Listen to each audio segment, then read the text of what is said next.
আজ শুনবেন রতনবাবুর নটঙ্কী গল্পের প্রথম পর্ব, রাজার রাজ্যে সোনার ফসল।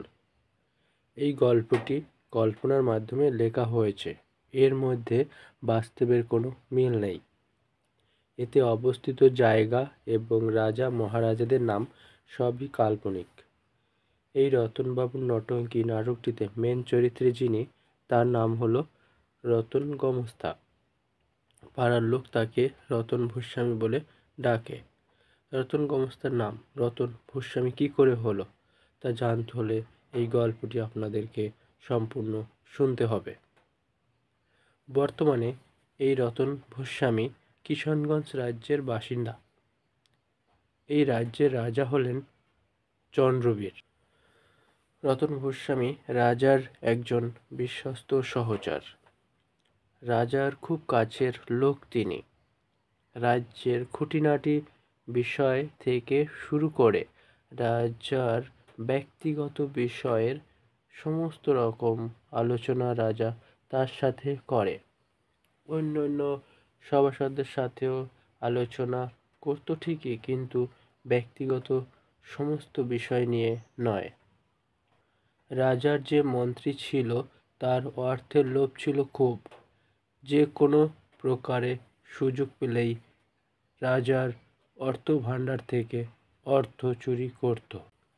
তবে রাজার সিংহাসনের দিকে তেমন লোভ ছিল না তার।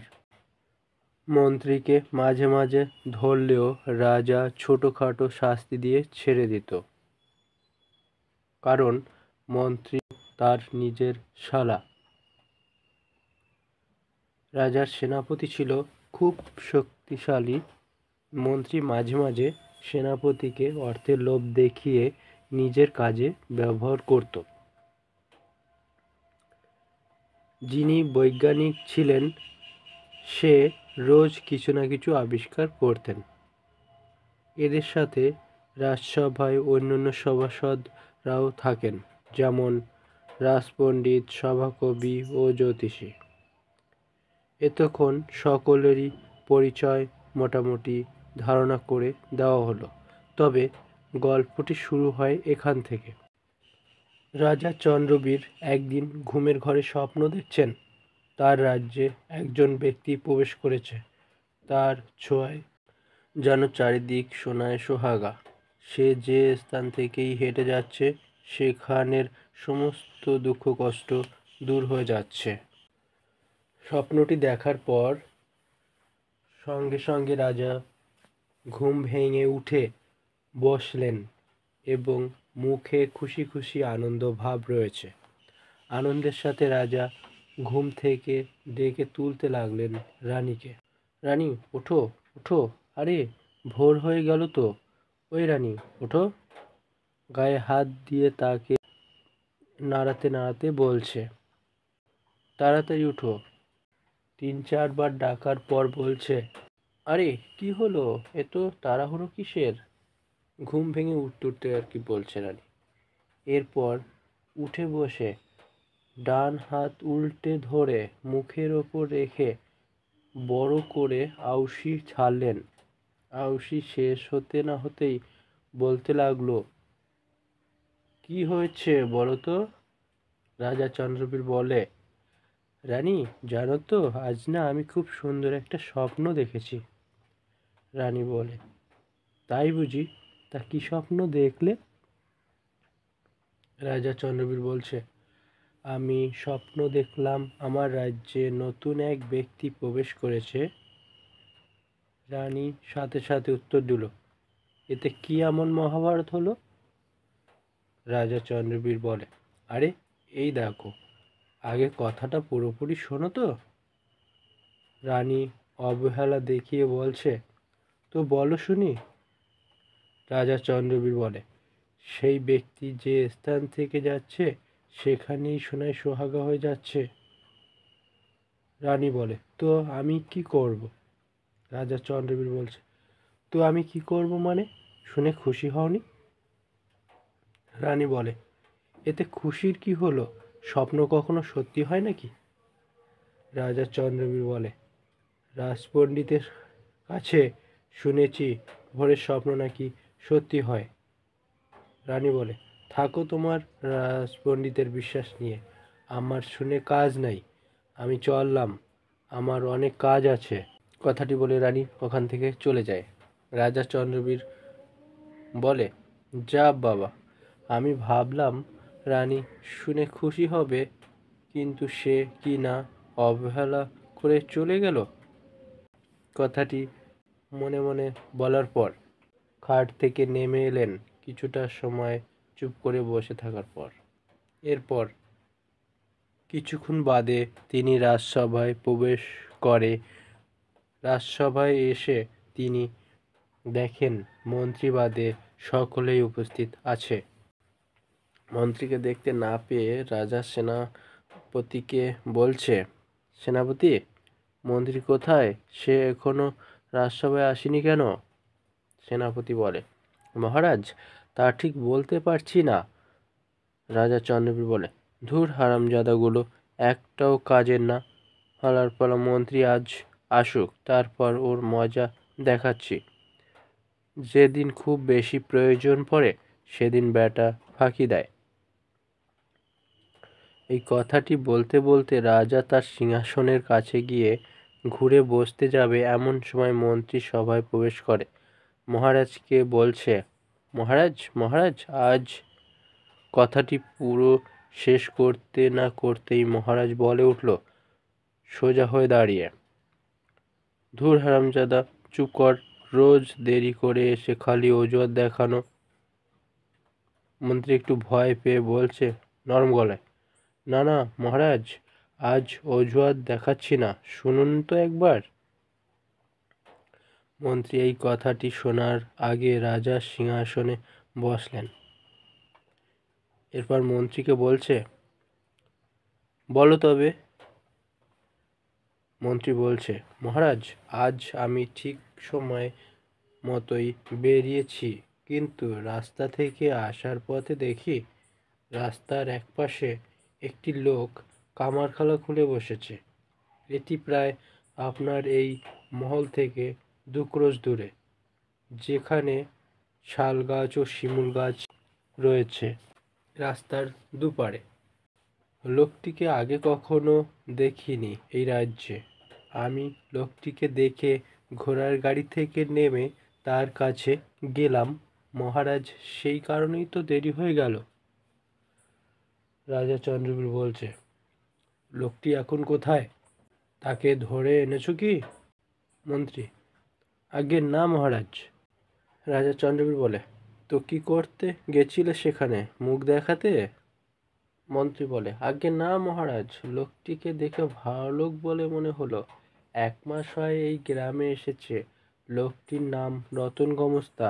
তার পূর্বপুরুষ নাকি এই রাজ্যের বাসিন্দা ছিলেন, এবং তার পিতামহ নাকি আপনার পিতামহের গুপ্তচর ছিলেন। রাজা চন্দ্রবীর, তাই নাকি মন্ত্রী? আসো আসো মন্ত্রী, তুমি তোমার স্থানে গিয়ে বসো। আজ তোমাকে ছেড়ে দিচ্ছি, কাল থেকে যেন দেরি না হয়। মন্ত্রী বলে, ঠিক আছে মহারাজ, কাল থেকে দেরি হবে না, এবারের মতো ক্ষমা করে দিন। কথাটি বলে মন্ত্রী গিয়ে বসল। রাজা চন্দ্রবীর বলছে, জানো মন্ত্রী, তোমার এই সংবাদটি পেয়ে আজ আমি ভীষণ খুশি হলাম। কারণ আজ আমি স্বপ্ন দেখেছি, একটি লোক আমার রাজ্যে প্রবেশ করার ফলে আমার রাজ্যের অভাব, দুঃখ, কষ্ট সব দূর হয়ে গেছে। মন্ত্রী বলছে, তাই নাকি মহারাজ? রাজা চন্দ্রবীর বলে, গর্দভ একটা, আবার বলছে তাই নাকি মহারাজ? তোমার কারণেই আজ আমার রাজ্যে এত দুর্ভোগ। আমার শালা হও বলে বেঁচে যাচ্ছ, তা না হলে এতদিনে তোমাকে এই রাজ্য থেকে তাড়িয়ে দিতাম। বেটা গর্দভ, আবার নাম রেখেছে রত্নাকর। মন্ত্রী তার আসন থেকে উঠে এসে রাজার পা ধরে ছলনা করে কাঁদতে কাঁদতে বলছে, না মহারাজ, এরকম বলবেন না। আমি তো আপনার একমাত্র শালা, আপনার দয়াতেই তো বেঁচে আছি। শুধু শুধু কেন আপনার রাজ্যের অভাবের জন্য আমাকে দোষারোপ করছেন। আমি যদি কোনো অন্যায় করে থাকি তার জন্য প্রমাণ খুঁজে আমাকে শাস্তি দিন। রাজা চন্দ্রবীর বলে, প্রমাণ পাচ্ছি না বলেই তুমি বেঁচে যাচ্ছ। তোমাকে জব্দ করার লোক একবার খুঁজে পাই, তারপর তোমার হবে। এবার আমার পা ছাড়ো। মন্ত্রী রাজার পা ছাড়ার মুহূর্তে মনে মনে ভাবছে, যতই লোক রাখো না কেন আমাকে ধরা এত সহজ না। আমার নামও রত্নাকর পাণ্ডে। এরপর মন্ত্রী পা ছেড়ে সরে গেল। এরপর মহারাজ সেনাপতিকে বলছে, কাল যেন লোকটিকে আমার সভায় দেখতে পাই। সেনাপতি বলে, ঠিক আছে মহারাজ। সেনাপতিকে এই কথাটি বলার পর মহারাজ এই দিন এখানেই সভার সমাপ্তি ঘোষণা করেন। এরপর পরের দিনের সকালবেলা ঘটনা। মন্ত্রী এবং সেনাপতি 4 থেকে 5 জন লিটেল নিয়ে সেই লোকটির কাছে গেলেন। প্রথমে সেনাপতি লোকটিকে জিজ্ঞাসা করছে, তোমার নাম কি গো? লোকটি অর্থাৎ রতন গমস্তা বলছে, আজ্ঞে হুজুর, রতন গমস্তা। সেনাপতি বলে, তুমি কার অনুমতিতে এখানে কারখানা খুলে বসেছ? রতন গমস্তা, আজ্ঞে হুজুর, কারো অনুমতি নয়, দুমুঠো খাবারের জন্য হুজুর। মন্ত্রী বলছে, বলা নেই কওয়া নেই, উড়ে এসে জুড়ে বসেছ। কথাটি শেষ হবার পরই মন্ত্রী লেটেলদের বলছে, এই একে ধর, রাজার কাছে নিয়ে চল। রাজসভায় মহারাজ অন্যান্য সভাসদের সাথে বসে রয়েছেন। এমন সময় লোকটিকে নিয়ে রাজসভায় প্রবেশ করে। মন্ত্রী বলছে, মহারাজ, এই সেই ব্যক্তি যে বিনা অনুমতিতে কিষানগঞ্জ রাজ্যে প্রবেশ করেছে। রাজা চন্দ্রবীর, তোমার নাম কি? আজ্ঞে হুজুর, রতন গমস্তা। রাজা চন্দ্রবীর বলে, বিনা অনুমতিতে তুমি কেন এই রাজ্যে প্রবেশ করেছ? রতন গমস্তা বলছে, হুজুর, এক সময় এই রাজ্যের বাসিন্দা ছিল আমার পূর্বপুরুষরা। এছাড়াও আমার পিতামহ আপনার পিতামহের গুপ্তচর ছিলেন। তবে আমার কি কোনো অনুমতি নেওয়ার প্রয়োজন আছে? রাজা চন্দ্রবীর বলছে, এর কোনো প্রমাণ আছে তোমার কাছে? রতন গমস্তা বলছে, হুজুর, আছে একটি প্রমাণ, তবে সেটি আমি গোপনে বলতে চাই। কথাটি শুনে মন্ত্রী বলছে, এমন কি প্রমাণ যেটা আমাদের সামনে বলতে পারবে না? মহারাজ একদম এর কথা শুনবেন না, এ আপনাকে বোকা বানানোর চেষ্টা করছে। রতন গমস্তা বলে, না না হুজুর, আমি আপনাকে বোকা বানাচ্ছি না। রাজা চন্দ্রবীর, আচ্ছা, আমি তোমার সাথে গোপনে কথা শুনবো, চলো। এরপর মহারাজ রতন গমস্তাকে নিয়ে আলাদা একটি ঘরে গেলেন। রাজা চন্দ্রবীর বলছে, এবার বলো। রতন গমস্তা বলে, আপনার পিতামহ যখন আমার পিতামহের গুপ্তচর ছিলেন তখন একটি গুপ্ত স্থানের সন্ধান পেয়েছিলেন। সেখানে সোনাদানা ও হিরে মানিক্যতে ভর্তি ছিল অনেকটা জায়গা জুড়ে। রাজা চন্দ্রবীর বলে, তাই সে জায়গাটা কোথায় বলো? রতন গমস্তা বলছে, আপনার রাজ্যের পশ্চিম দিকে যে ঘন জঙ্গলটি আছে সেখানে। আপনার পিতামহের কাছে এই ঘটনাটি বলার সুযোগ পায়নি সে, কারণ এই রাজ্যে তখন নতুন একটি রোগের আবির্ভাব ঘটেছিল, যার কারণে সকলে এই রাজ্য থেকে অন্য রাজ্যে চলে এসেছে। রাজা চন্দ্রবীর বলে, হ্যাঁ, তবে আমি এটা শুনেছি যে আমার পিতামহ প্লেগ রোগে মারা গেছেন। আমার পিতার কাছে শুনেছিলাম এই রোগটি নাকি বহুকাল পূর্বে মহামারী আকার নিয়েছিল। রতন গমস্তা বলে, তবে আমার পিতামহ একটি নকশা তৈরি করেছিলেন যেটা দেখলে বোঝা যাবে হিরে মানিক্য কোথায় আছে? আমার পিতামহ মরে যাবার সময় পিতামহের তৈরি নকশাটি দিয়ে গেছিলেন। রাজা চন্দ্রবীর বলে, ওটি এখন কোথায়? রতন গোমস্তা বলছে, ওটি আমার বাড়িতে আছে হুজুর। রাজা চন্দ্রবীর, আজকের রাতে ওটি নিয়ে আমার কাছে আসবে। এবার চলো রাজসভায়, তোমাকে আমি আমার সহকর্মী হিসেবে নিযুক্ত করব। এরপর আবার রাজসভায় এসে উপস্থিত হলেন।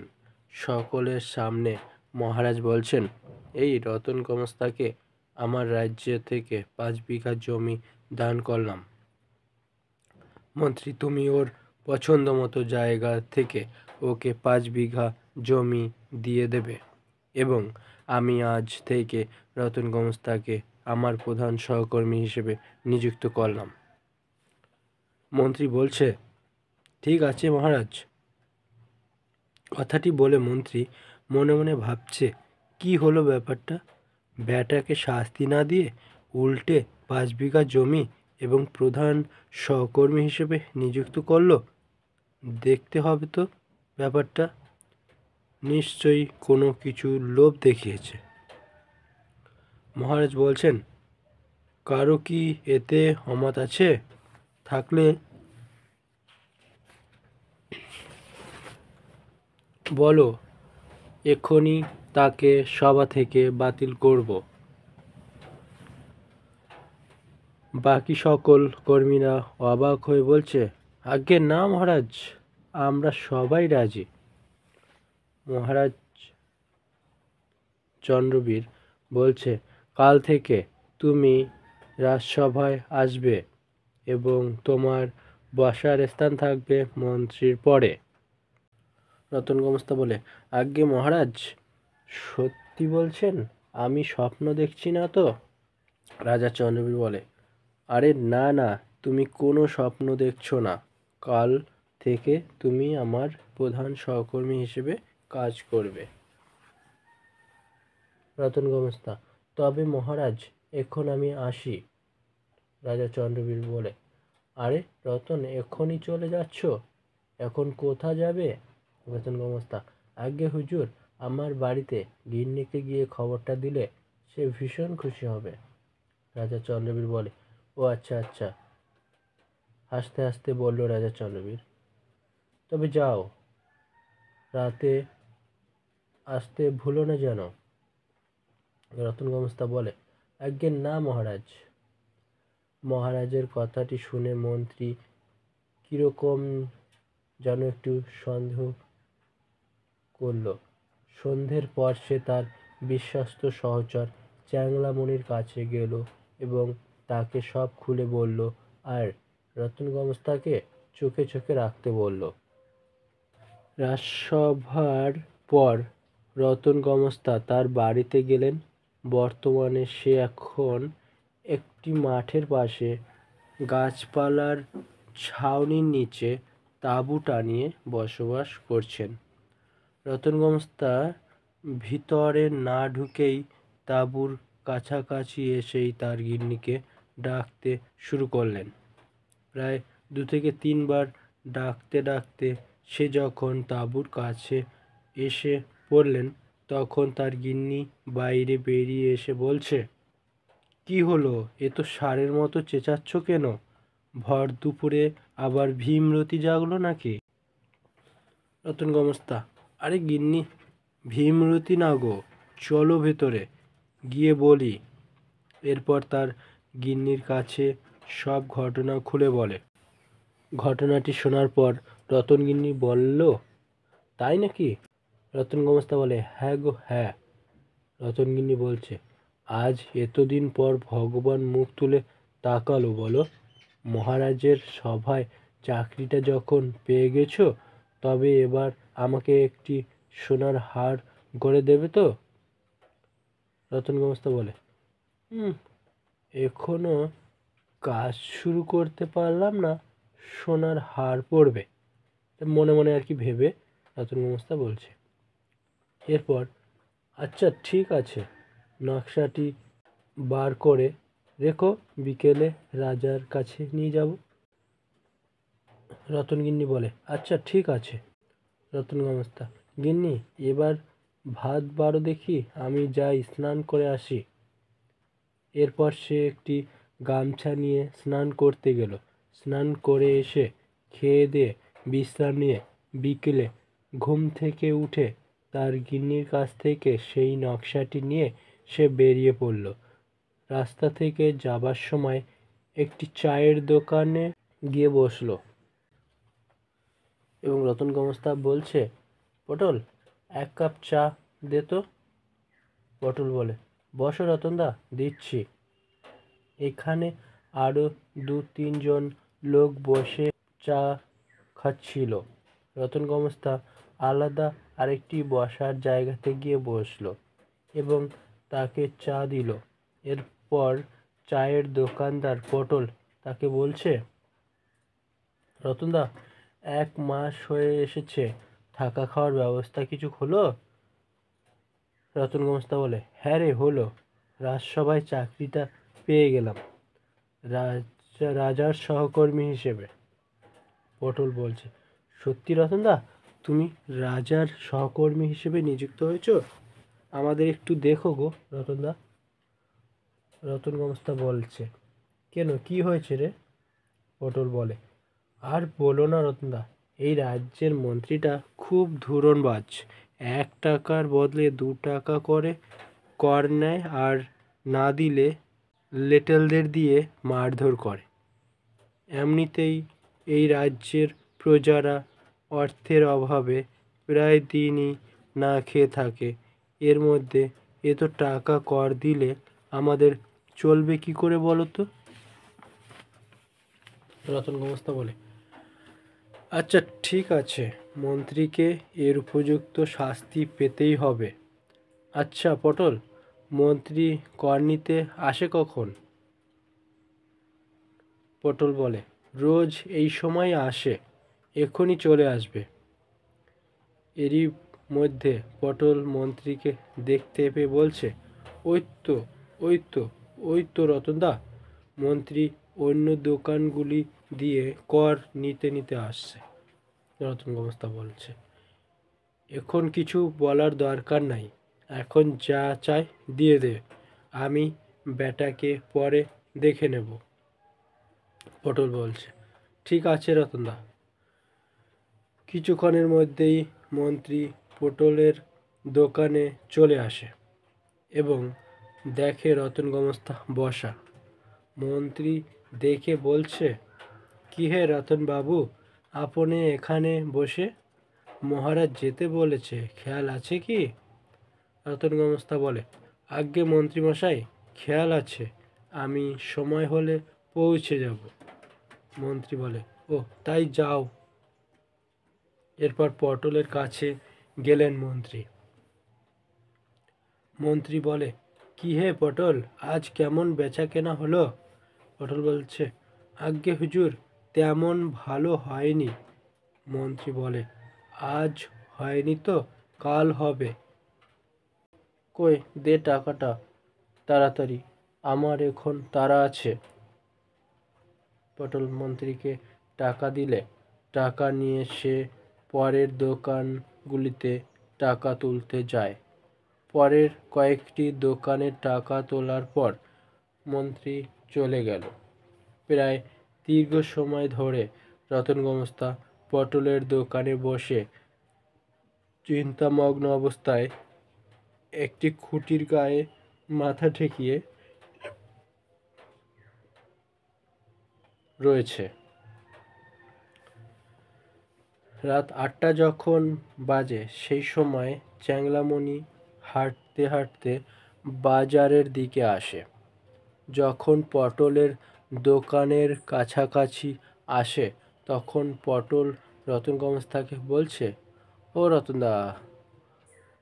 প্রথম ডাকে রতন গমস্তা শুনতে পায়নি। এরপর একটু থেমে গিয়ে দুবার ও রতনদা বলে ডাকার পর রতন গমস্তা চমকে উঠে বলে, হ্যাঁ, কে কে, কি? পটল বলে, আরে রতনদা, আমি গো, আমি। রতন গমস্তা: হ্যাঁ বল। পটল বলে: সেই কখন থেকে দেখি এক মনে চুপচাপ বসে রয়েছ, এ তো কি ভাবছো? বাড়ি যাবে না নাকি? রতন গমস্তা বলে: আরে যাবো তো, পুরনো দিনের কথা মনে পড়ে গেল কি না, তাই একটু ভাবনায় ডুবে গেছিলাম রে। অনেক রাত হয়ে গেল নাকি? পটল বলে: হ্যাঁ রতনদা। রতন গমস্তা বলছে: তবে এখন আমি উঠি রে, একটু রাজা মশাইয়ের কাছে যেতে হবে। পটল বলে: এত রাতে? রতন গমস্তা বলছে: হ্যাঁ, রাজা মশাই যেতে বলেছেন।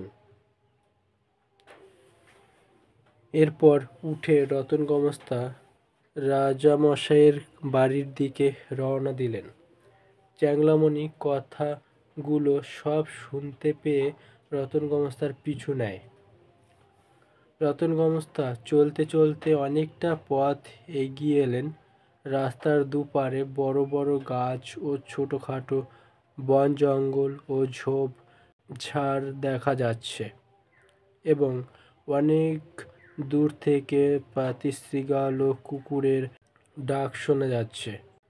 তবে পূর্ণিমা রাত ছিল, তাই তেমন ভয় লাগেনি তার। সাহস করে সামনের দিকে এগিয়ে চলছে।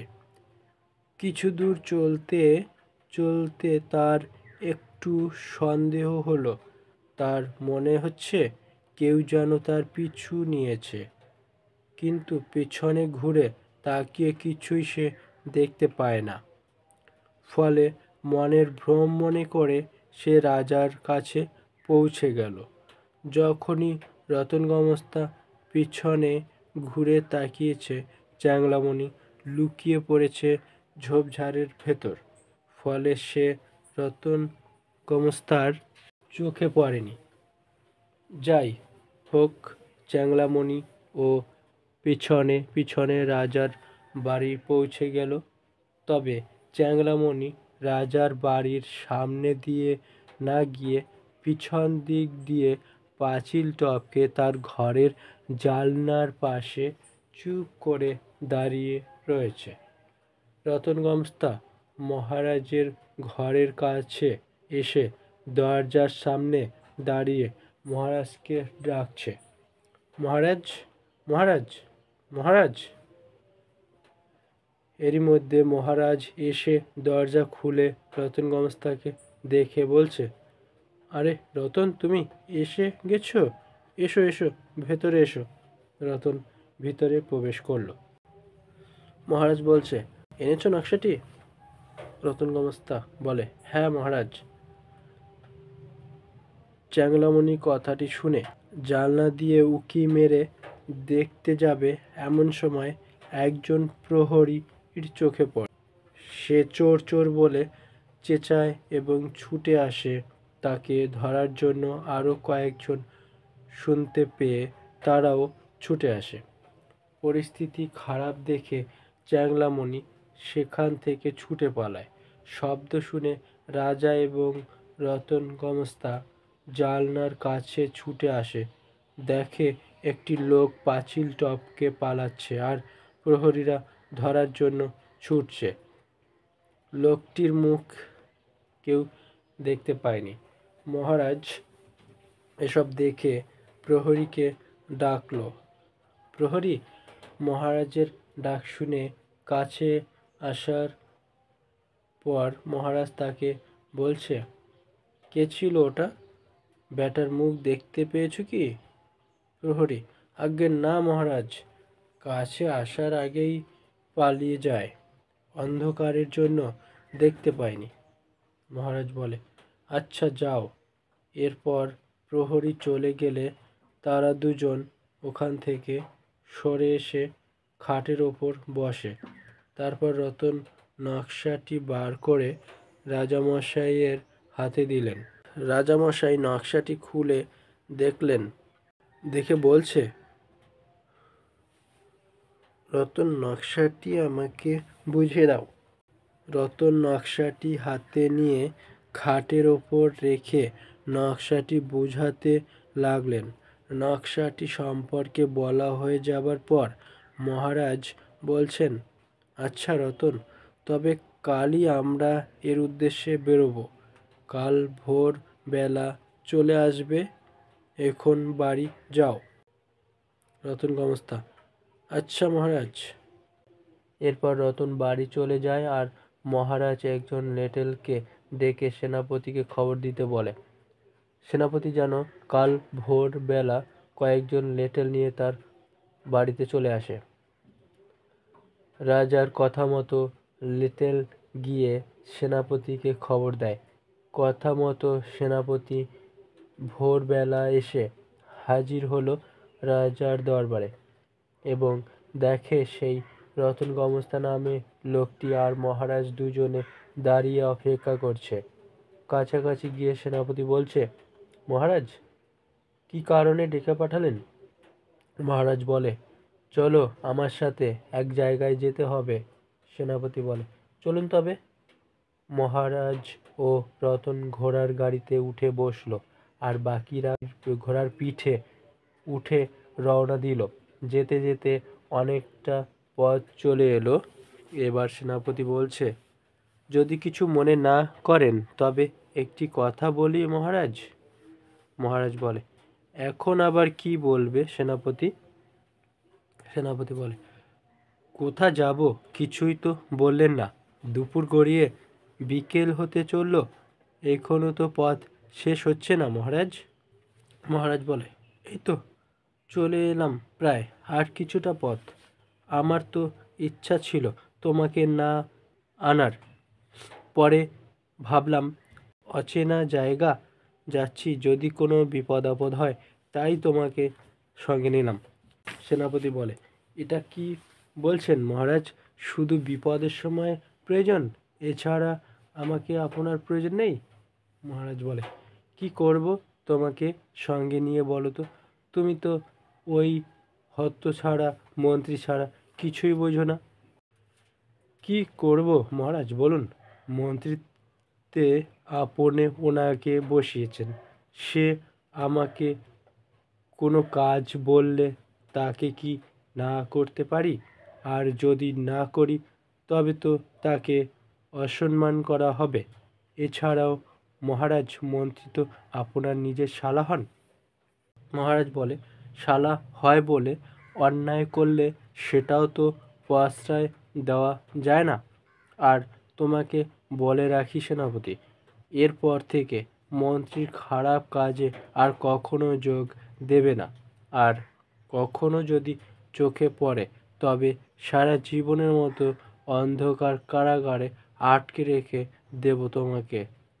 সেনাপতি একটু ভয় পেয়ে বলছে, না না মহারাজ, আর কখনো মন্ত্রীর খারাপ কাজের সঙ্গে থাকবো না। এরপর মহারাজ রতনকে বলছে, রতন, তুমি আমার মন্ত্রী হবে? রতন গমস্তা, না না মহারাজ, আমি যেখানে আছি সেখানেই থাকি। এত বড় পদ আমি সামলাতে পারবো না। আপনি যদি বলেন তবে ওই মন্ত্রীকে আমি শুধরে দিতে পারি। মহারাজ বলে, সত্যি বলছো রতন, তুমি পারবে? যদি তুমি এটা করে দেখাতে পারো তবে আমি তোমাকে বিশেষ পুরস্কার দেব। রতন বিষয়টি শুনে আনন্দিত অনুভব করলো এবং খুশি খুশি মনে রতন বলছে, সত্যি বলছেন মহারাজ? মহারাজ বলে, হ্যাঁ গো হ্যাঁ। রতন অবস্থা, তবে তো মহারাজ কাল থেকেই লেগে পড়তে হবে। মহারাজ, আপনি সেনাপতিকে বলেই দিন আমরা কোথা যাচ্ছি।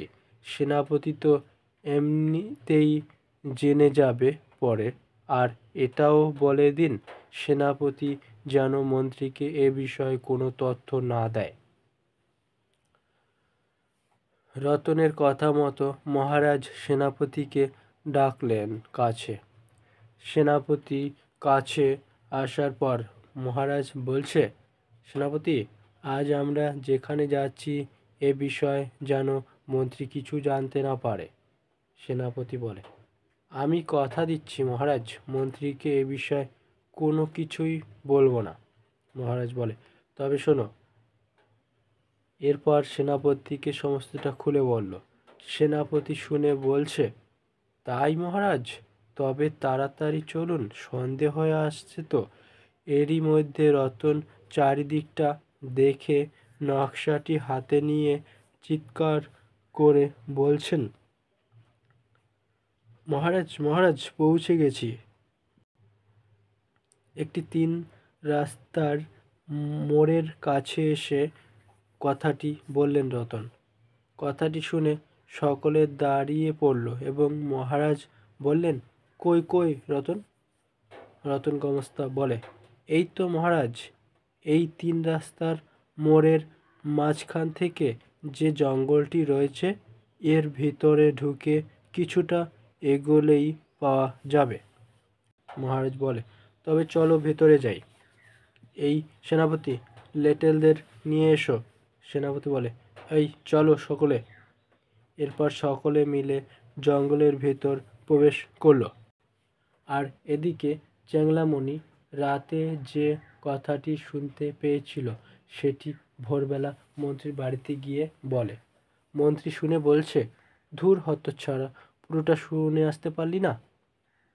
চ্যাংড়ামণি বলে, কি করে শুনবো মন্ত্রী মহাশয়? জানেন কি হয়েছে কাল রাতে? এরপর বাকিটা মন্ত্রীকে খুলে বলে চ্যাংড়ামণি। মন্ত্রী শুনে বলছে, কি বলছিস? তোকে কেউ দেখতে পায়নি তো? চ্যাংড়ামণি বলে, না না মন্ত্রী মহাশয়, অন্ধকারের জন্য কেউ মুখটি দেখতে পায়নি। মন্ত্রী বলে, উহ, এবারের মতো বেঁচে গেলি। এরপর যে কোনো কাজ খুব সাবধানে করবি। এবার তুই যা, পরে দেখা করব। চ্যাংড়ামণি বলে, ঠিক আছে মন্ত্রী মহাশয়। এই বলে চ্যাংড়ামণি চলে যায়। এরপর মন্ত্রী মনে মনে ভাবে, কি হলো ব্যাপারটা? একটি নকশার বিষয় নিয়ে আলোচনা করছিল এবং সেটা আমাকে জানালো না। মহারাজ, বিষয়টা দেখতে হবে। ঘরের দৌড়ে দাঁড়িয়ে মনে মনে কথাটি ভাবার পর মন্ত্রী বলছে তার বউকে, ও পুতির মা, কিছু খেতে দাও না, এক্ষুনি বেরোবো। মন্ত্রীবউ বলে, বসো, খাবার নিয়ে আসছি। এরপর মন্ত্রীবউ খাবার দিলে খাওয়ার পর মন্ত্রী রাজসভার উদ্দেশ্যে বেরিয়ে পড়ে। রাজসভায় এসে দেখে রাজসভায় কেউ উপস্থিত নেই।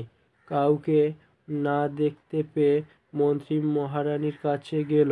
গিয়ে মন্ত্রী বলছে, দিদি, ও দিদি, দিদি।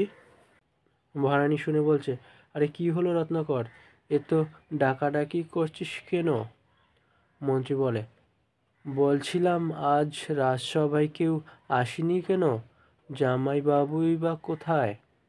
মহারানী বলে, তা তো আমি জানি না রে, তবে দেখেছি সকালবেলা সেনাপতি এবং ওই যে সেই নতুন লোকটি, কি যেন নাম, ও হ্যাঁ, রতন গমস্তা এসেছিল, তাদের নিয়ে কোথায় যেন বেরোলো। মন্ত্রী বলে, ও তাই? মন্ত্রী কথাটি শুনে ভাবল, কি হলো ব্যাপারটা? আমাকে কিছু না জানিয়ে সেনাপতি ও ওই লোকটির সাথে বেরিয়ে পড়ল। ভোর হতে না হতেই দেখতে হবে বিষয়টি। চ্যাংড়ামণিকে দিয়ে খবরটা জানতে হবে। কথাটি ভাবার পর মন্ত্রী মহারানীকে বলছে, দিদি, আমি আসি তাহলে। মহারানী, এই এলি, এখনই চলে যাবি? মন্ত্রী বলে, কি করব বল দিদি, মহারাজ তো আমাকে এখন আর বিশ্বাসই করে না। তার মধ্যে আবার উড়ে এসে জুড়ে বসলো রতন গমস্তা নামে লোকটি। এখন তো আমাকে পাত্তাই দেবে না। আর মহারাজ যে বলে আমি তার কোষাগার থেকে অর্থ চুরি করি, সেটা কি আজ পর্যন্ত প্রমাণ করে দেখাতে পেরেছে বলতো? মহারানী বলে, আরে মন খারাপ করিস না, তুই তো আমার সোনা ভাই। জামাইবাবু না হয় বকলো একটু, কি আসে যায় তাতে? তোর দিদি তো তোর পাশে আছে। মহারানীর কথা শুনে মন্ত্রী ভাবছে, দিদি যখন আছে তখন আর ভয় কিসের? মহারাজ তো আর আমায় মেরে ফেলবে না। কথাটি ভেবে মন্ত্রী বলছে, আচ্ছা দিদি, তবে আসি রে। রাজসভায় আজ তো আর কোনো কাজ হবে না, বাইরের কিছু কাজ সারি গিয়ে। মহারানী, আচ্ছা যা তবে। এরপর মন্ত্রী ওখান থেকে বেরিয়ে যায়। যাবার সময় রাস্তায় অন্য সভাসদদের সাথে দেখা। তাদের মধ্যে একজন বলছে, কি হলো মন্ত্রী মশাই, আজ রাজসভায় যাবেন না? মন্ত্রী বলে, সেখান থেকেই এলাম। মহারাজ আজ ভোরবেলা কোথায় যেন বেরিয়েছে, গিয়ে লাভ নেই, তোরা বাড়ি ফিরে যাও। বাকি সভাসদরা মন্ত্রীর কথা শুনে বাড়ি চলে গেছে। এরপর মন্ত্রী চ্যাংলামণির কাছে গেল, সব কথা খুলে বলল এবং প্রত্যেকের ওপর ভালো করে নজর রাখতে বললেন। কথাগুলি শুনে চ্যাংলামণি বলে, আচ্ছা মন্ত্রী মহাশয়। মন্ত্রী বলে, তবে আমি আসি রে। কথাটি বলে চলে গেল মন্ত্রী। রতন গমস্তা মহারাজ ও সেনাপতি এবং তাদের লেটেল সকলে মিলে ছড়িয়ে ছিটিয়ে জঙ্গলের ভিতর খুঁজতে থাকে। সেনাপতি খুঁজতে খুঁজতে একটি পাঁচিলের কাছে এসে দাঁড়ায়। পাঁচিলটি দেখে মনে হচ্ছে অনেক বছর আগের তৈরি। সেনাপতির ইচ্ছা হলো পাঁচিলটির ওপারে কি আছে তাই দেখার। তাই সে পাঁচিলটির কাছে এসে তার ওপর দু হাত দিয়ে ধরে লাফ মেরে ওপরে উঠে বসতে গেল, কিন্তু সে বসতে না পেরে উল্টে ওপারে পড়ে যায়। এরপর মাথা তুলে তাকিয়ে দেখে তার চারপাশে 12 থেকে 13 বিঘা জমি জুড়ে পাঁচিল দিয়ে ঘেরা এবং এর ভেতরে অন্য জায়গা থেকে রতন মহারাজ ও লেটেলরা জমির ওপর পড়ে থাকা গাছের শুকনো পাতাগুলি হাত দিয়ে ঠেলে সরাচ্ছে। এদেরকে দেখতে পেয়ে সেনাপতি ছুটে আসে, এসে বলছে, আরে তোমরা এই শুকনো পাতাগুলি সরাচ্ছ কেন? রতন গমস্তা বলে, ও সেনাপতি, এখনো আপনার চোখে পড়েনি? একটু ভালো করে তাকিয়ে দেখুন, এর নিচেই তো আছে আসল সম্পদ। পাতাগুলি সরানোর পর একটি সুড়ঙ্গ চোখে পড়ে। তার ওপরে থাকা লোহার দরজাটি সকলে মিলে প্রথমে খোলার চেষ্টা করে। খুলতে না পারায় ভারী ভারী 2 থেকে 3টে কাঠের টুকরো এনে তার ওপর মারতে থাকে। কিছুক্ষণ ধরে মারতে মারতে ওই লোহার দরজাটি খুলে নিচের দিকে গড়িয়ে পড়ে। এরপর তারা তাকিয়ে দেখে সুড়ঙ্গটির ভেতর আলোয় ঝিকমিক করছে। রতন গমস্তা বলে, মহারাজ, পেয়ে গেছি সম্পদ, চলুন এবার এর ভেতরে প্রবেশ করা যাক। মহারাজ, চলো। এরপর সকলে মিলে সুড়ঙ্গের ভিতর প্রবেশ করে।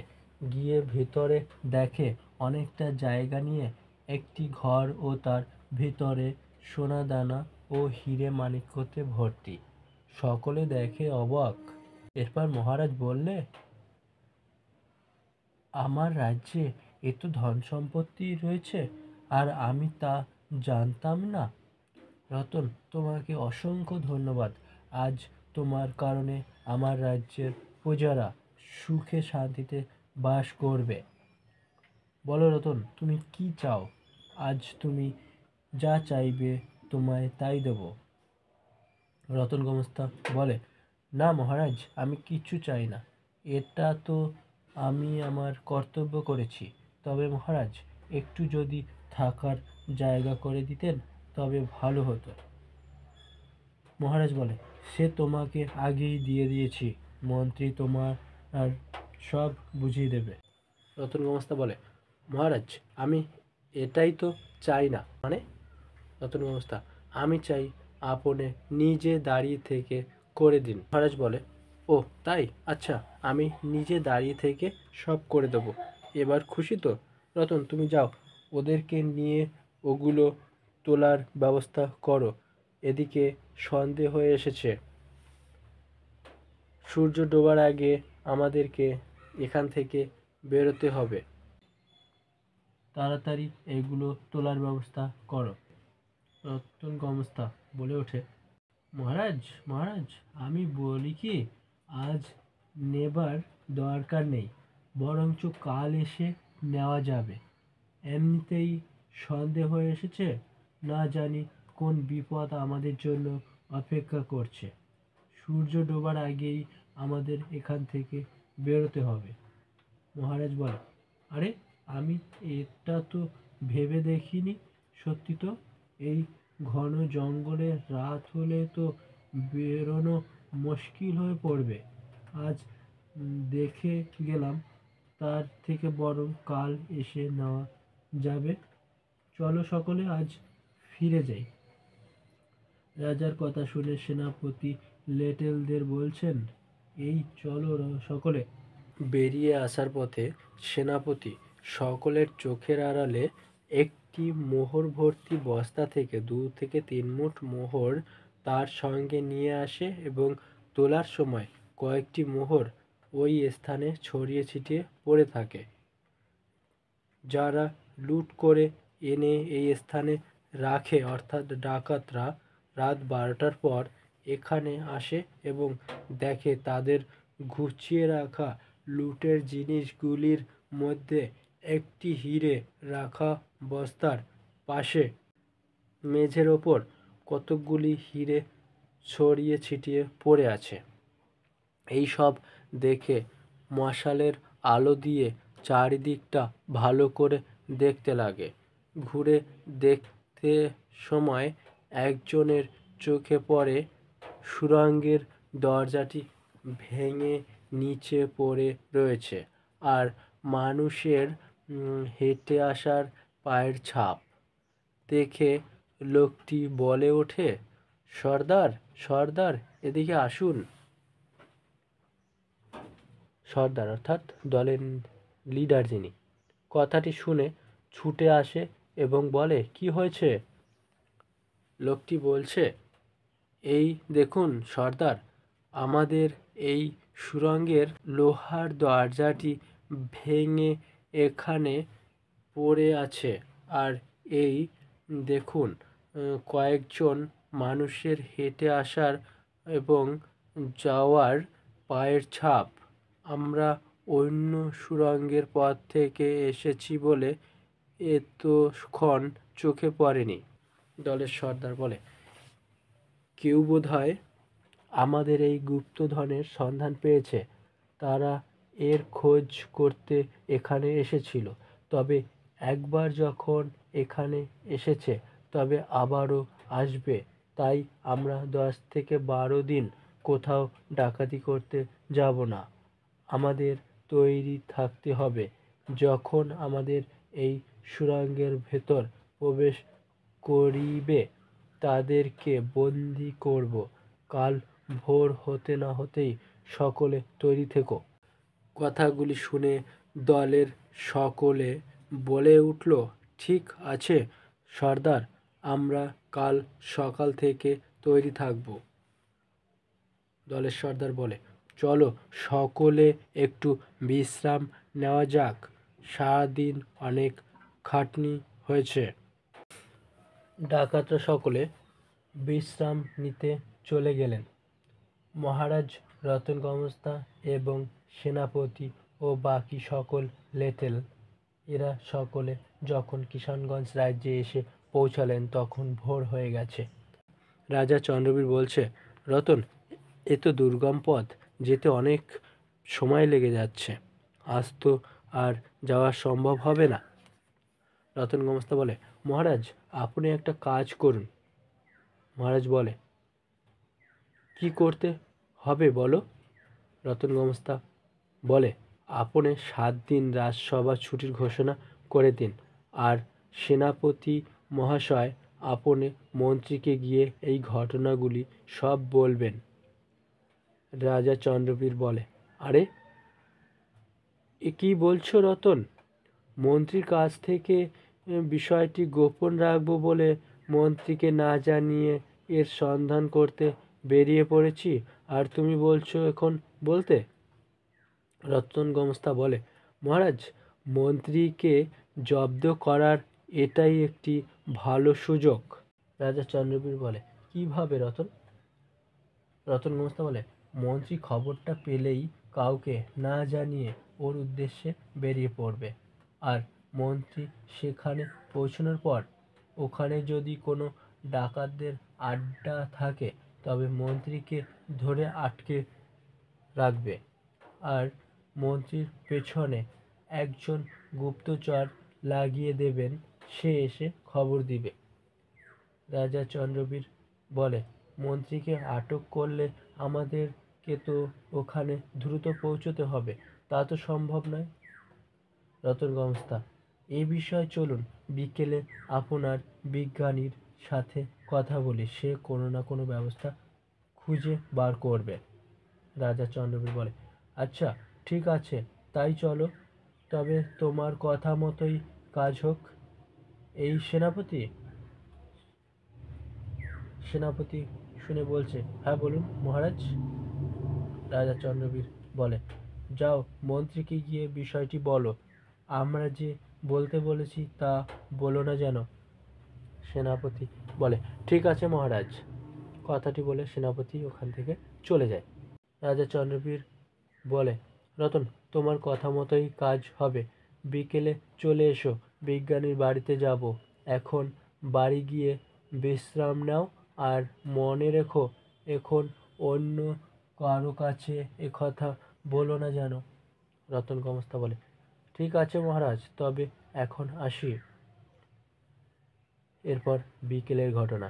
সেনাপতি মহারাজের কথা মতো মন্ত্রীকে সব খুলে বলে এবং রতন গোমস্তা ও মহারাজ বিকেলে বিজ্ঞানীর বাড়িতে যায় আর তাকে সব খুলে বলে। বিজ্ঞানী সব শোনার পর বলছেন, মহারাজ আমি অনেক দিন আগে একটি যন্ত্র বানিয়ে রেখেছিলাম, সেটি আমি গোপন রেখেছি, যদি বলেন সেটি আমি আপনাকে দিতে পারি। রাজা চন্দ্রবীর বলে, সেটি কোথায়? বিজ্ঞানী বলে, চলুন মহারাজ, আমার ওই পাশের ঘরটিতে রাখা আছে, তবে মহারাজ যানটা একটু বড় তো, তাই বড়সড় জায়গা দেখে রেখেছি। এরপর তারা বিজ্ঞানীর সাথে পাশের ঘরটিতে গেল। রতন দেখে বলছে, এটির নাম কি রেখেছ? বিজ্ঞানী বলে, উড়োক্কযান। এটি তোমার গন্তব্যে তোমায় নিমেষের মধ্যে পৌঁছে দেবে। রতন গোমস্তা ওটিকে ভালো করে চেক করতে থাকে। দেখা হয়ে যাওয়ার পর রতন বলছে, বিজ্ঞানী তুমি খুব সুন্দর বানিয়েছ, সত্যি তোমার জবাব নেই। মহারাজ এটাতেই কাজ হয়ে যাবে। রাজা চন্দ্রবীর বলে, কই দেখি দেখি, বাহ খুব সুন্দর বিজ্ঞানী, তোমার এই আবিষ্কার বিশ্বকে এক নতুন দিশা দেখাবে। তুমি এরকম যন্ত্র আরও আবিষ্কার করো, যত মুদ্রা লাগে আমি দেব। বিজ্ঞানী, ঠিক আছে মহারাজ। রতন গোমস্তা, বিজ্ঞানী তোমাকে যে আর একটি কাজ করতে হবে। বিজ্ঞানী বলে, কি কাজ বলো রতন? রতন গোমস্তা বলে, এমন একটি অস্ত্র বানাতে হবে যেটা দিয়ে একবারে 100 জনকে মারা যায়। রাজা চন্দ্রবীর বলে, রতন তুমি এ অস্ত্র দিয়ে কি করবে? রতন গোমস্তা বলে, মহারাজ, ওখানে গেলে এর প্রয়োজন হবে। রাজা চন্দ্রবীর বলে, এর জন্য তো আমার সৈন্য সামন্ত এবং অস্ত্র আছে। রতন গোমস্তা বলে, না মহারাজ, এখানে আপনার সৈন্য সামন্ত দরকার নাই, একটি অস্ত্র হলেই চলে যাবে। আপনি বরং পরে আপনার সৈন্য সামন্ত নিয়ে ওই জঙ্গলটি কেটে ওখানে একটি বসবাসের উপযুক্ত জায়গা গড়ে তুলবেন। রাজা চন্দ্রবীর বলে, সত্যি তো রতন, তুমি বুদ্ধিটা খারাপ দাওনি। বিজ্ঞানী, বলো তুমি অস্ত্রটা কবে দিচ্ছ? বিজ্ঞানী বলে, মহারাজ, 2 দিন পরে এসে নিয়ে যাবেন। রাজা চন্দ্রবীর বলে, ঠিক আছে বিজ্ঞানী, তবে আমরা এখন আসি। রতন, চলো, রাস্তায় যেতে যেতে তোমার সাথে আরও কিছু কথা আছে। রতন গোমস্তা বলে, আচ্ছা মহারাজ, চলুন। বিজ্ঞানী, গেলাম তবে। বিজ্ঞানী বলে, আচ্ছা, এসো। এরপর তারা দুজন রাস্তা দিয়ে যেতে যেতে নিজেদের মধ্যে কথা বলতে বলতে বাড়ি চলে গেল। আর এদিকে মন্ত্রী সেনাপতির কাছ থেকে কথাগুলি শুনে সমস্ত দিক বিচার করে ভাবতে লাগলো। তারপর সেনাপতিকে বলছেন, আগে কেন আমাকে বলনি? সেনাপতি বলে, আমি তো আগে জানতাম না মন্ত্রী মহাশয়। মহারাজ আগের দিন রাতেবেলা সংবাদ পাঠালো ভোরবেলা বেরোতে হবে। আমি যেন কয়েকজন লেটেল নিয়ে তার কাছে হাজির হই। যেতে যেতে মাঝ রাস্তা বসে আমাকে আসল কথা বলে। মন্ত্রী বলে, ও তাই তবে? এরপর মন্ত্রী সেনাপতিকে কিছু বলে ওঠার আগেই সেনাপতি বলে, মন্ত্রী মহাশয়, দয়া করে আপনার সাথে আমাকে যাবার কথা বলবেন না। মন্ত্রী বলে, কেন? সেনাপতি বলে, মহারাজ বারণ করেছে আপনাকে বলতে, তবু আমি বলেছি। মহারাজ আপনার সাথে দেখলে আমার চাকরি থাকবে না। আমি এখন আসি মন্ত্রী মহাশয়। এই কথা বলেই হাঁটা শুরু করে সেনাপতি। মন্ত্রী পেছন থেকে ডাকলেও সে দাঁড়ালো না। না দাঁড়ানোতে মন্ত্রী বলে, ধুর, যাক তো, আমি একবার চ্যাংলামণির কাছে যাই। এরপর মন্ত্রী মহাশয় চ্যাংলামণির বাড়িতে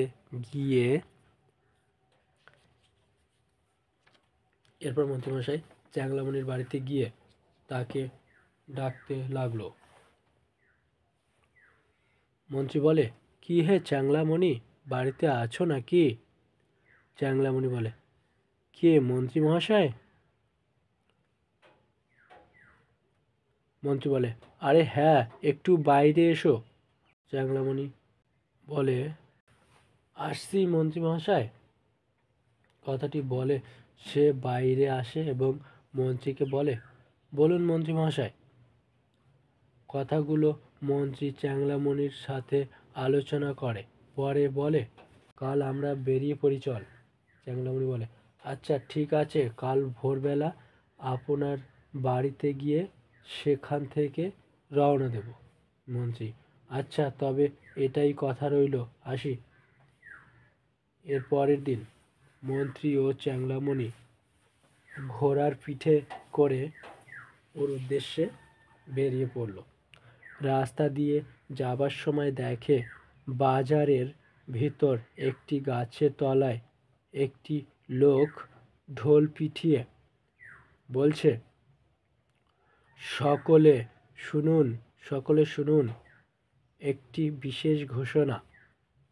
মহারাজ আগামী 7 দিন পর্যন্ত রাজসভা ছুটির ঘোষণা করেছেন। সমস্ত গ্রামবাসী ও সভাসদদের উদ্দেশ্যে বলা হচ্ছে, যদি কারোর কিছু অভিযোগ বা কিছু বলা থাকে তবে 7 দিন পরে রাজসভায় উপস্থিত থাকিবেন।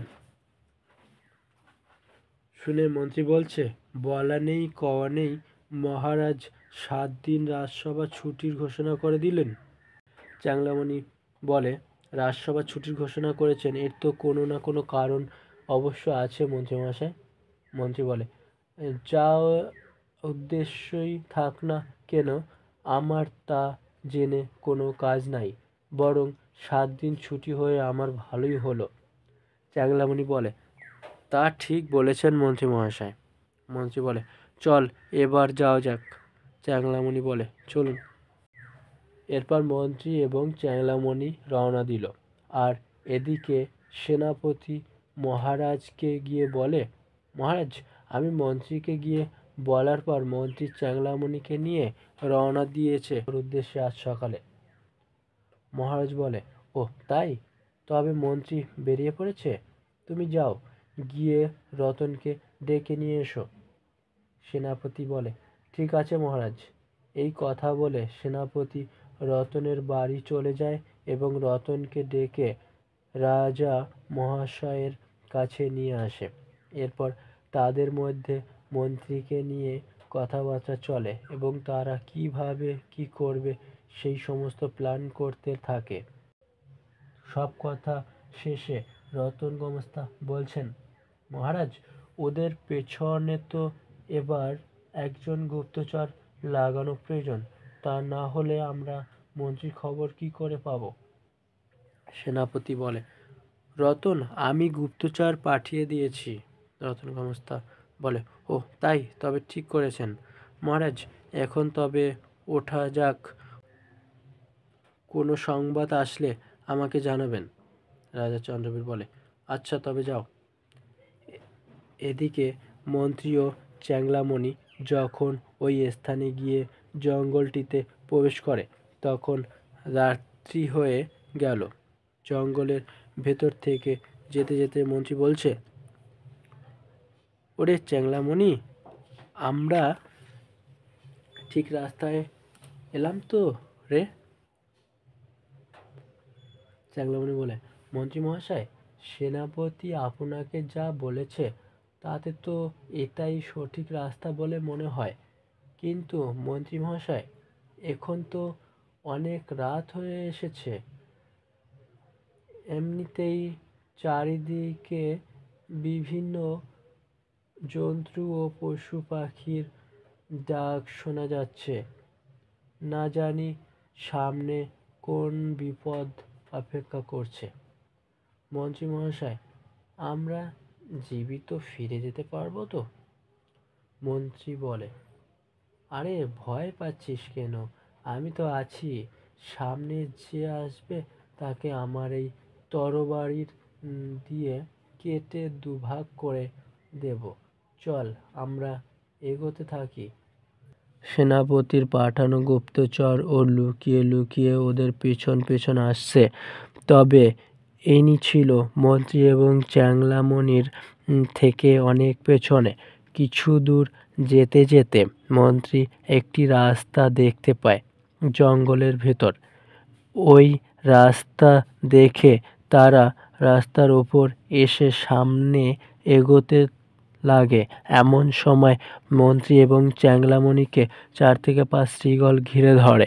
মন্ত্রী ও চ্যাংলামণি ভয়ে হতভম্ব হয়ে ঘোড়া নিয়ে জঙ্গলের ভেতর ছুটতে থাকে, আর শৃগালগুলো ও পিছু তাড়া করে। গুপ্তচর এগুলো দেখে ওখানে না দাঁড়িয়ে তৎক্ষণাৎ কিষানগঞ্জ রাজ্যের উদ্দেশ্যে রওনা দেয়। আর এদিকে মন্ত্রী ও চ্যাংলামণি ছুটতে ছুটতে সেই চারদিক থেকে ঘেরাও করা পাঁচিলটির কাছে চলে যায়। এখানে এসে ঘোড়া থমকে দাঁড়িয়ে পড়ায় তারা দুজন ছিটকে ওর ভিতর গিয়ে পড়ে। গড়াতে গড়াতে সেই সুড়ঙ্গের কাছে এসে উল্টে ভিতরে পড়ে। ঠিক ওই সময় ডাকাতের সর্দার তার লোকজন নিয়ে একটি স্থানে বসে কিছু বিষয় নিয়ে কথাবার্তা বলতেছিল। এমন সময় শব্দ শুনতে পেয়ে তারা ছুটে আসে, এসে দেখে দুজন অজানা লোক অজ্ঞান হয়ে পড়ে আছে। ডাকাত দলের সর্দার দেখে বলছে, এরাই বোধহয় আগের দিন এসেছিল আমাদের সম্পদ লুট করতে। এই দুটোকে ধর, বেঁধে দেওয়ালের কোণায় ফেলে রাখ। এদের সঙ্গে আরও কেউ জড়িত আছে কিনা সেটা জানতে হবে। জ্ঞান ফিরলে তোমাদের মধ্যে দুজন এখানে পাহারা থাকবে, বাকিরা চলে এসো, কাল সকালে দেখা যাবে। এই বলে ডাকাতদের সর্দার চলে যায়। সর্দারদের কথা মতো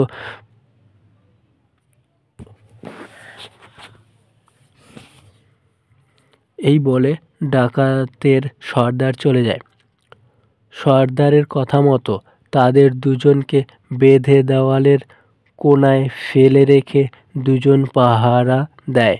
আর এই দিকে সেই গুপ্তচর কিষানগঞ্জ রাজ্যে পৌঁছে রাজাকে বিষয়টি খুলে বলে। আর রানীও তখন পাশে দাঁড়ানো।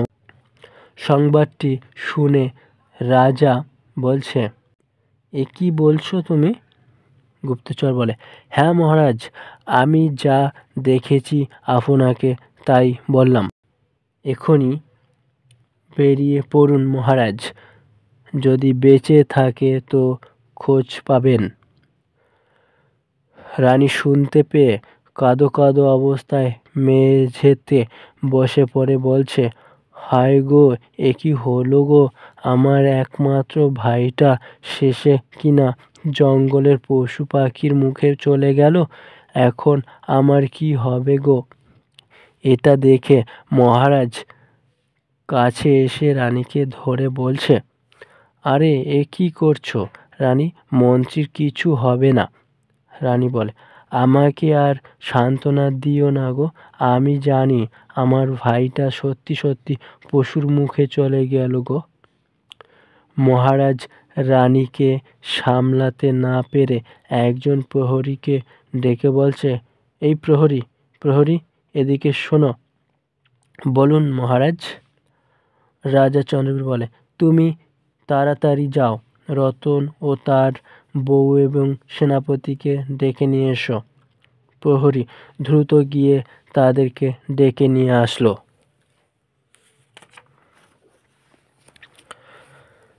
তারা এসে পড়ায় মহারাজ তাদেরকে সবটা খুলে বলে। রতন শুনে বলে, মহারাজ চলুন, আমরা এখনই বেরিয়ে পড়ি। রাজা চন্দ্রবীর, হ্যাঁ চলো, আমরা বিজ্ঞানীর কাছে যাই, ওখানে থেকে রওনা দেব। আর রতন বউ, তুমি রানীর কাছে থেকো। শোনো, মন্ত্রীর বাড়িতে এখন কেউ যেন কোনো খবর না দেয়। রতন বউ বলে, ঠিক আছে মহারাজ। রতন গোমস্তা বলে, আমরা তবে আসলাম। এই কথাটি বলে তারা বেরিয়ে পড়ে। তারা বিজ্ঞানীর বাড়ি পৌঁছে যায়। গিয়ে প্রথমে বিজ্ঞানীকে রতন ডাকতে থাকে। রতন গোমস্তা বলছে, বিজ্ঞানী, ও বিজ্ঞানী, বাড়িতে আসছো? বিজ্ঞানী বলে, আরে হ্যাঁ গো, ভিতরে এসো। এরপর তারা ভিতরে যায়।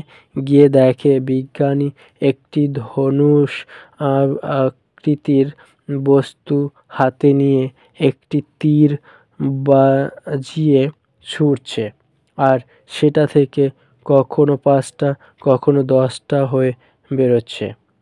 বিজ্ঞানী ওনাদেরকে দেখে কাছে এগিয়ে এসে ধনুষ আকৃতির সেই বস্তুটি রতনের হাতে দেয় এবং বলে, এই ধনুষটিতে তুমি একটি তীর লাগিয়ে যে কটা তীর কল্পনা করবে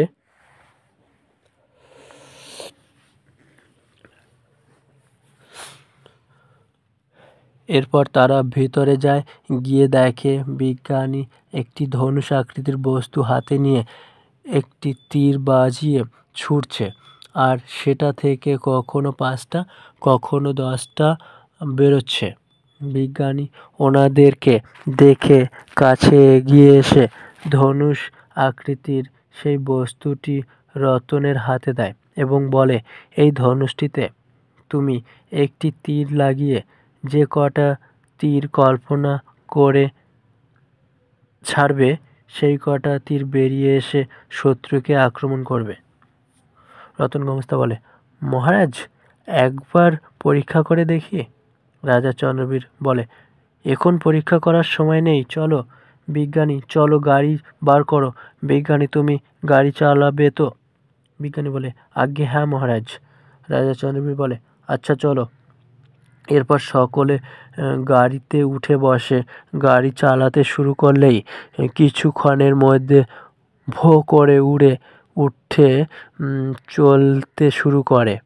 কিছুক্ষণের মধ্যেই পৌঁছে যায় 3 রাস্তার মোড়ের কাছে। এসে বিজ্ঞানীকে তারা গাড়িটি নিচে নামিয়ে দাঁড় করাতে বলে।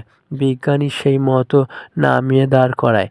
এরপর তারা বিজ্ঞানীকে ওখানে বসতে বলে তাদের উদ্দেশ্যে এগোতে লাগে। জঙ্গলে খুঁজতে খুঁজতে সেই জায়গাটার কাছাকাছি এসে দাঁড়ালে দেখে দুটো ঘোড়া ওর আশেপাশে ঘোরাফেরা করছে। ঘোড়া দুটোকে দেখে তারা এগিয়ে আরও কাছে আসে। কাছে আসতেই শুনতে পায় একটি শব্দ, তবে শব্দটা খুব আস্তে শোনা যাচ্ছে।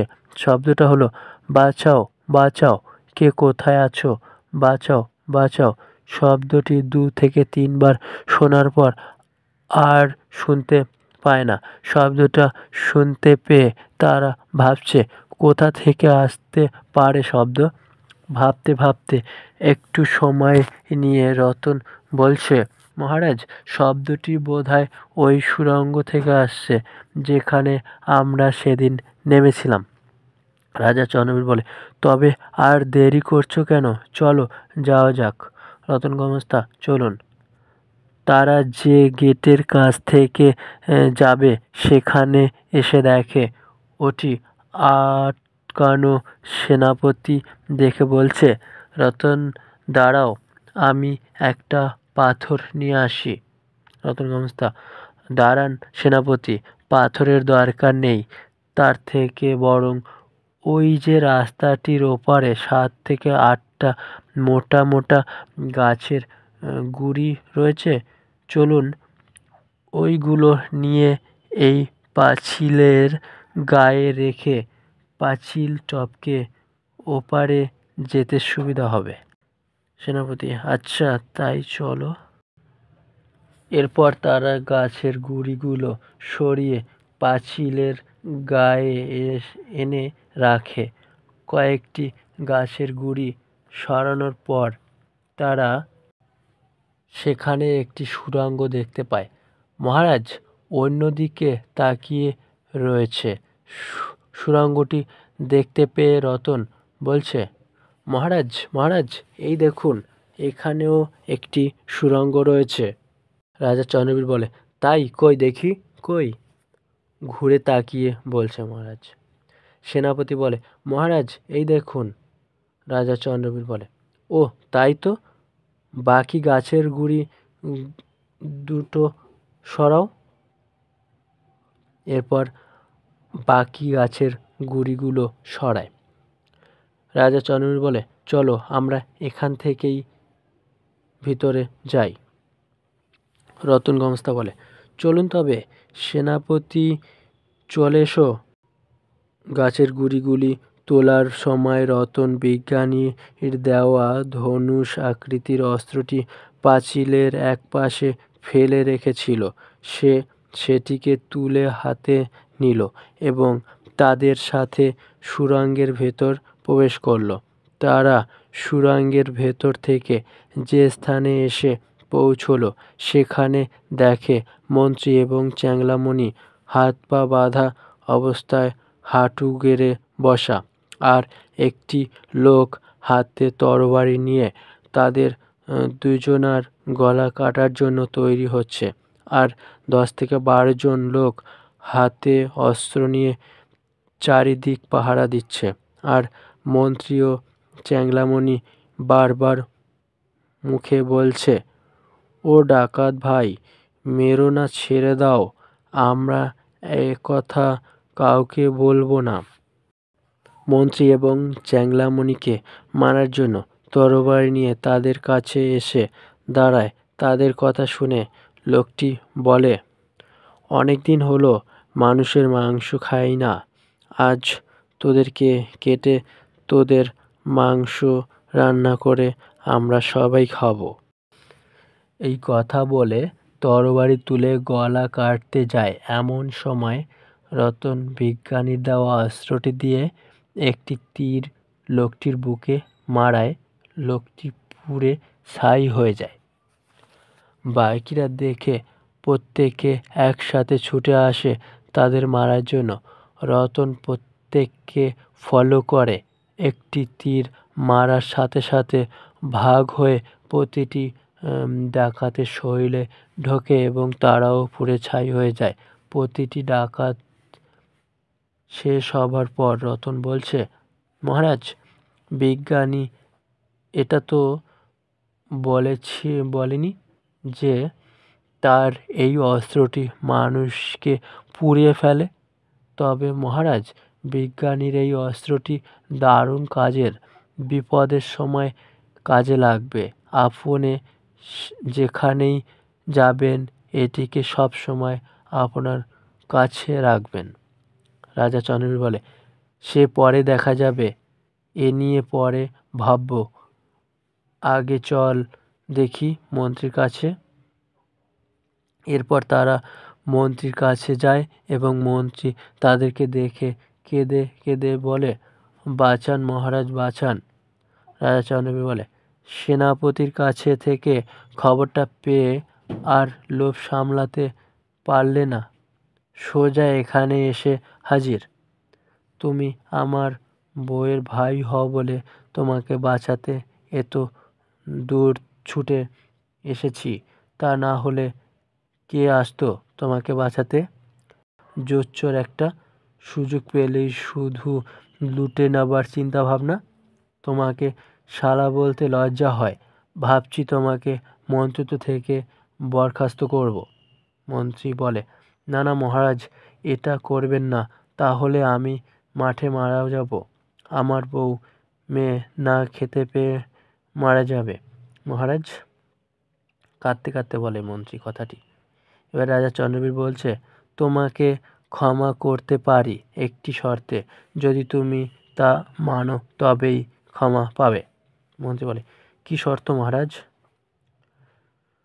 তুমি এতদিন যে সমস্ত প্রজাদের কাছ থেকে মুদ্রা ঠকিয়ে নিয়েছ, নিজের গাইড থেকে তা সকলকে ফিরিয়ে দেবে, আর কোনো কাজ আমাকে কিংবা রতনকে না বলে করতে পারবে না।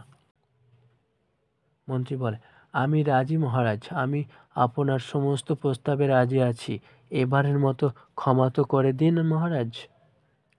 রাজা চন্দ্রবীর বলে, কি রতন, ক্ষমা করে দেব এবার মন্ত্রীকে?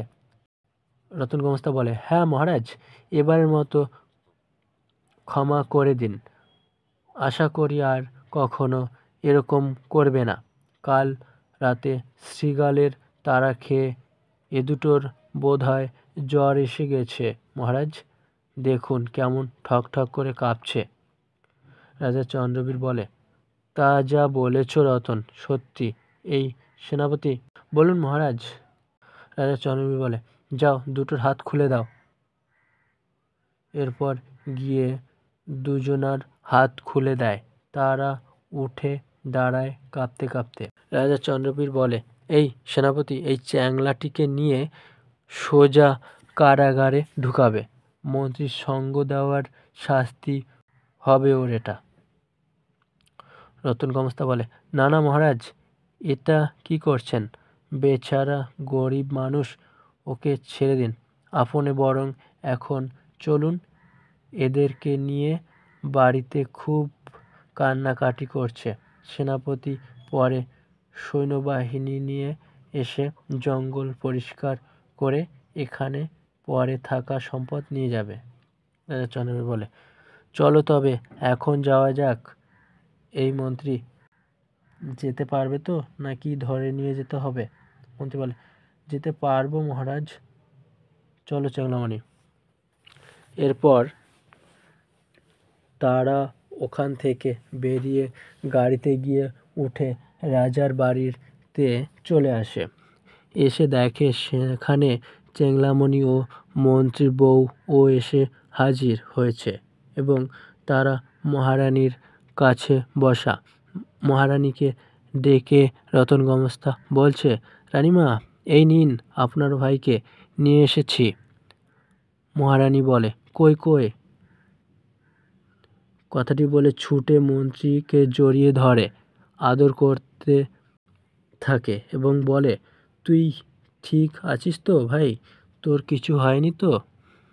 মন্ত্রী বলে, কিছু হয়নি রে দিদি, তবে আমার কোমরটাতে একটু লেগেছে। মন্ত্রীর বউ ও চ্যাংড়ামণির বউ কাছে এসে দাঁড়ায় রানীর সাথে। চ্যাংড়ামণির বউ চ্যাংড়ামণিকে বলছে, তোমাকে বারবার বলি এই মন্ত্রীর সাথে থেকো না।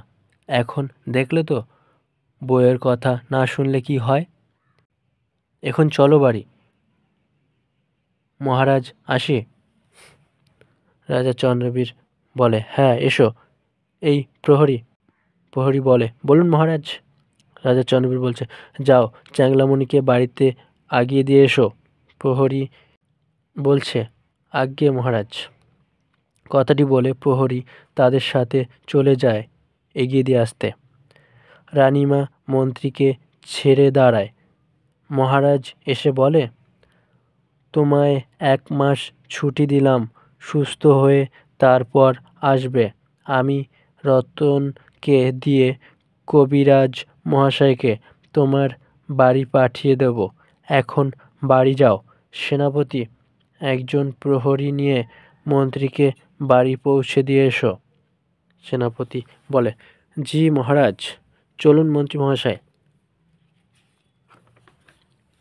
এরপর সেনাপতি একজন প্রহরীকে ডেকে নিয়ে মন্ত্রীকে বাড়ি পৌঁছে দেয়। রাজা চন্দ্রবীর বলে, রতন, তুমি বৌমাকে নিয়ে আজ রাতটা আমার মহলে থেকে যাও। কাল আমি তোমার জায়গা জমির বন্দোবস্ত করে দেব। রতন গমস্তা তার বউকে বলে, কি গো, থাকবে? রতনবাবু বলে, মহারাজ যখন বলেছে তবে আজ রাতটা এখানেই থেকে যাই। রতন গমস্তা বলে, মহারাজ আমি চললাম। রাজা চন্দ্রবীর বলে, কোথায় যাচ্ছ? রতন গমস্তা বলে, কবিরাজ মহাশয়কে খবর দিতে, মন্ত্রীর চিকিৎসার জন্য। রাজা চন্দ্রবীর বলে, ও যাও যাও। এরপর 1 মাসের ভেতর মন্ত্রীও সুস্থ হয়ে গেল আর মহারাজ সেনাপতি ও সৈন্যবাহিনী দিয়ে জঙ্গল পরিষ্কার করে সোনাদানা হিরে মাণিক্যগুলি এনে তার কোষাগারে ভর্তি করলেন এবং রতনকে ও জায়গা জমি ও ঘর করে দিলেন। 1 মাস পর একদিন সভার সকলকে রাজসভায় ডাকলে রাজসভায় সকলে এসে উপস্থিত হন। মহারাজ বলছে, আমার কোষাগার সোনাদানায় ভরে গেছে, আর রাখার জায়গা নেই। তাই আমি ভাবছি, রতন, আমার কোষাগার থেকে কিছু সোনাদানা প্রজাদেরকে দান করে দাও। রতন গমস্তা বলে, মহারাজ এ তো উত্তম প্রস্তাব। রাজা চন্দ্রবীর বলে, তবে কালই তুমি মন্ত্রী এবং সেনাপতি মিলে লোকজন নিয়ে ঢোল পিটিয়ে সমস্ত প্রজাকে কথাটি জানিয়ে দাও। রতন গমস্তা বলে, ঠিক আছে মহারাজ। এরপর রাজার কথা মতো পরের দিন সকালে তারা ঢোল পিটিয়ে সমস্ত গ্রামবাসীকে 2 দিন পর রাজসভায় উপস্থিত থাকতে বলে। গ্রামবাসীরা শুনে তারা 2 দিন পর রাজার বাড়িতে গিয়ে উপস্থিত হয় এবং সকলে সভাসদরা রাজার সাথে মিলে তাদের দান করতে থাকে। সবাইকে দান করা হয়ে যাবার পর মহারাজ বলছে, রতন, আজ তোমার জন্য আমার রাজ্যের প্রজাদের দুঃখ কষ্ট দূর করতে পারলাম।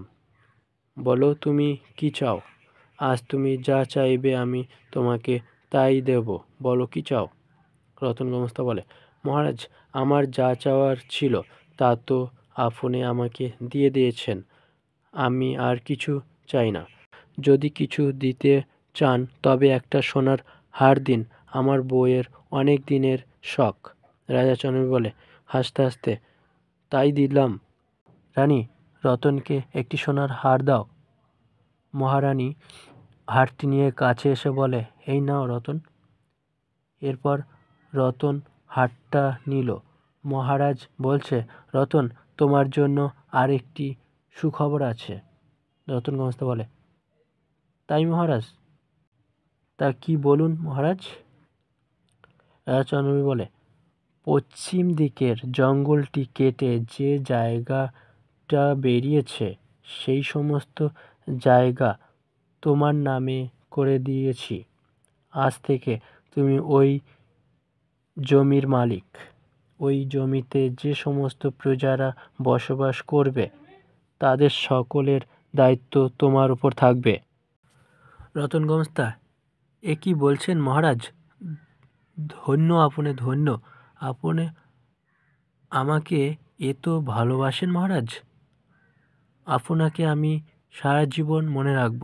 আপনার বিশ্বাস কখনো ভাঙব না। রাজা চন্দ্রবীর বলে, সে না হয় ঠিক আছে, কিন্তু আগে তুমি গরিব ছিলে, এখন বড়লোক হয়েছ। তাই বলি কি, তোমার নামের গোত্রটাকে এবার পাল্টে ফেলো। রতন গোমস্তা বলে, মহারাজ, এটাও না হয় আপনিই ঠিক করে দিন। রাজা চন্দ্রবীর বলে, আমি ঠিক করে দেব? মহারাজের কথাটি শেষ না হতেই মন্ত্রী বলে ওঠে, মহারাজ, আমি রতনের নামটা ঠিক করব কি? রাজা চন্দ্রবীর বলে, মন্ত্রী, তুমি নাম ঠিক করবে রতনের? আচ্ছা ঠিক আছে, বলো। মন্ত্রী বলে, যদি রতনের নাম রতন ভূস্বামী করে দেওয়া হয় তবে কেমন হয় বলুন? সেনাপতি ও বাকি সভাসদরা সকলে শুনে মহারাজকে বলছে, মহারাজ, মহারাজ, এই নামটাই দিন। রতনকে নামের সাথে দারুণ মানাবে। রাজা চন্দ্রবীর বলে, আচ্ছা ঠিক আছে, তোমরা যখন বলছো তবে রতনের এই নামটাই দেওয়া হোক। তোমরা কাল ঢোল পিটিয়ে প্রতিটি গ্রামে জানিয়ে দেবে, রতন গোমস্তা আজ থেকে রতন ভূস্বামী নামে এই রাজ্যে বসবাস করবে। রতন ভূস্বামী নামটা ঘোষণা হবার পর থেকে তাকে সকলে রতন ভূস্বামী বলেই ডাকে এবং সে এই রাজ্যের সকলের সাথে মিলে সুখে শান্তিতে বসবাস করছে। রাজার রাজ্যে সোনার ফসল গল্পটি এখানেই শেষ হলো। এটি হচ্ছে গল্পের প্রথম পার্ট। রতনবাবুর নটঙ্কী গল্পে রাজা রাজ্যের সোনার ফসল গল্পটি কেমন হলো অবশ্য আপনারা জানাবেন। গল্পটি এখানেই শেষ করলাম। নমস্কার।